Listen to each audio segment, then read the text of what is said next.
Hey guys, it's Caroline. I wanted to jump on and do a video quickly because I've been thinking about something that's top of mind, and showing up on camera for this actually fits in with the topic, which is leadership and showing up completely authentically and with your whole self. And I've been having a lot of conversations about this lately with various flavors, different situations, but I think the central theme is people feeling like they have to lead a certain way in certain situations, or holding themselves back, or holding pieces of themselves back because it wouldn't be appropriate, or because they feel intimidated or weird around certain people at a certain level in the organization, usually higher ups. And this idea of leading authentically and bringing ourselves fully to the situation, and how important that is. And what came to mind for me was a couple of stories from my own experience. Many of you know that I made a lot of my career out of being a skilled second in command person. I loved being in those CAO, COO roles.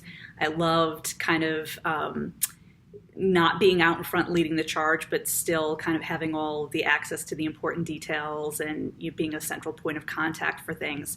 And I think a lot of that was about skill set and preference, but I think a lot of that for myself anyway was hiding and feeling like I couldn't be the CEO or the person out in front because I thought they had to lead a certain way, or I would have to lead a certain way to do that, or be different, or be more extroverted, or more, pie in the sky idealistic, which I'm pretty pie in the sky idealistic anyway. But in any case, it was really not even considering myself for those roles until I accidentally became an entrepreneur, to see that actually I love the CEO role almost, better than being a COO. But for so many years, I was really holding myself back because I didn't think that I could lead in those sorts of roles. And I see the same sort of thing with my clients and even people I talk to, because we do have such a lot of the CEOs and, charismatic leaders out there are of a certain type. But there are also a lot of other sorts of leaders. And so that's what I wanted to talk about today, and how we do that. So basically, the central theme I want you guys to take away is you get to lead however you want, and you're leading in every interaction. And leadership is being fully authentic and fully showing up in any situation. That's leadership, right? That's bringing your full self and the full capability of your tools, experiences, and skills to any situation. And how you do that is completely up to you, right? So settle in. I want to tell you a story about, this is way back from the annals of history, when I was in a CAO role, and we were going to this really important meeting to present this big topic that it was kind of like, at board level for the company I was working at. It was a very important initiative. And for some reason, we needed to get this higher up's kind of approval for it, or his blessing. I can't even remember anymore what the purpose was, but it was a big meeting. And so a few of us went over there. We went to a very large conference room. It was probably a conference room for 25 or 30 people, and there were like maybe 10 of us. I was the only woman, of course. And so we go in, and one of the ways that, even though I was very stifled, I think at that point in my ability to lead authentically and with my full self, I did express myself through clothing and accessories a lot. Maybe that was my way of rebelling. So I had this vinyl tote bag that I used to carry around. It had this great big picture of this, it was awesome. It was Japanese, cat face. And it was like this very kind of manga-ish, very cool, very large image. So I went into the conference room, and kind of without thinking, I just plopped the bag down in a chair, like it was an attendee at the meeting, and directly across from the guy that we were meeting with. And I wasn't even thinking about this, but I guess I was kind of making a statement without realizing I was making a statement. Probably not the gravitas or executive presence that we talk about. And my boss said something and the meeting hadn't even kicked off yet. We were all just kind of getting settled in. My boss says to the leader, or to this person we were presenting to, if you don't like what we have to say, that cat is going to get you, or something ridiculous like about the bag. And the beautiful thing about that was that he, number one, injected levity before the meeting even started, which I think set the tone, for what could have been like a, I don't want to say contentious meeting, but there was a lot of import behind it.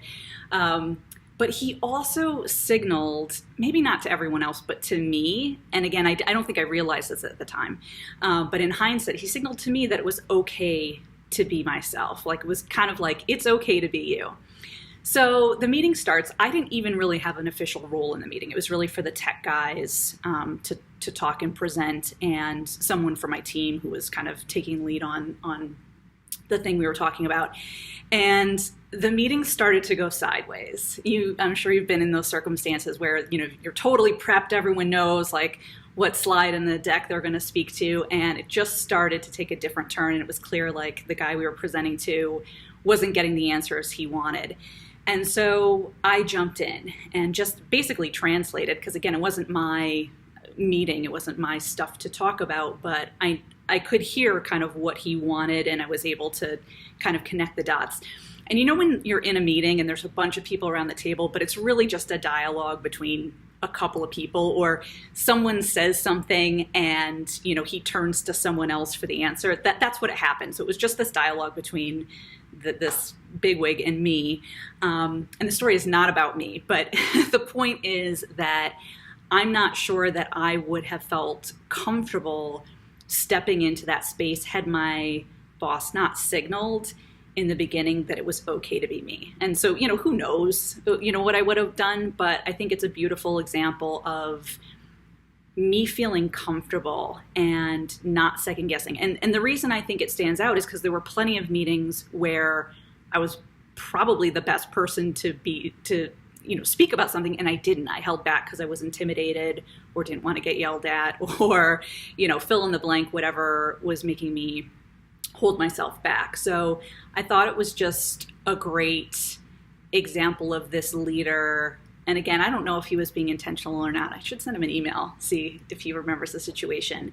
But my point in sharing this with you is that all of these conversations I've been having have been similar. Not that people have cat bags, although I highly recommend you get one. It's that they feel like they can't be themselves, right? And so they hold back.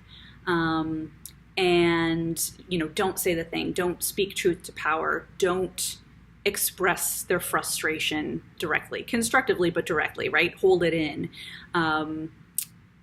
Don't bring their quirkiness and, full personality to things, right? Because someone along the line decided that we needed to be buttoned up and serious. And that's the best way to solve problems. Like, forget about creativity and humor and levity and all those kinds of things. So my question for you guys is just to examine, where are you holding back and why, right? Is it coming from inside you, a story that you're telling yourself, or the way that you're assuming someone needs to be? Maybe someone shamed you. I mean, that stuff does happen a lot. There are plenty of circumstances where, not for my dress or accessories, but for speaking up in a meeting, that I got yelled at or shamed or was made to feel stupid or whatever. And I think that happens a lot. So I'm not saying this stuff is all in your heads. I think a lot of times we do build stuff up and make it, put those barriers in place ourselves. But, really examine, like, where are you holding back and why? And I think back to the humor, something important is what I'm starting to see with this current group of clients, which is pretty awesome actually, is they're a really funny group. Humorous, funny, and fun is one of their values, I think almost down to a person, which is interesting. And they haven't, that has just kind of gotten drained out of them, and it's actually impacted their lives far beyond, their work, right? It's like, this is a huge part of me is, fun and humor. And, just because I'm miserable at work every day, like, I don't have anything left for my family or my friends outside. And that to me is really, really sad on a number of levels. So I think, seeing these people make the journey and kind of realizing that not only does humor just lightens the mood and actually makes you more likable, which, as all the leadership studies say, is like super, super important. It takes the pressure off of you. And it takes work to hold yourself back, right? It takes more energy to kind of run like what your natural instincts are through this like appropriateness filter and kind of question yourself internally as to like, well, should I say this? Should I not say this? Like, what's the right way to say this? As opposed to just being you. And by the way, I'm not saying come out and be like a total jerk or start telling people off. Obviously, this is within the realm of being professional, which is another term. I just threw that term in there, but what is professional, right? I think sometimes we have this definition of being professional as something that's like a total robot and devoid of personality and quirkiness and variety. Just it takes all kinds to run the world, sort of thing. So I really encourage you to explore where you're holding yourself back and where that comes from. And lastly, how you want to lead, right? Just sit down, and I really challenge you to think about, like, if you were fully showing up as the leader you want to be, what would you do differently, right? What would you not do? What would you stop doing that you're doing now because you don't feel fully able to lead in the way that you want to lead? What would you start doing? What are the things that you'd really lean into? So I look forward to hearing your thoughts on where you're holding yourself back.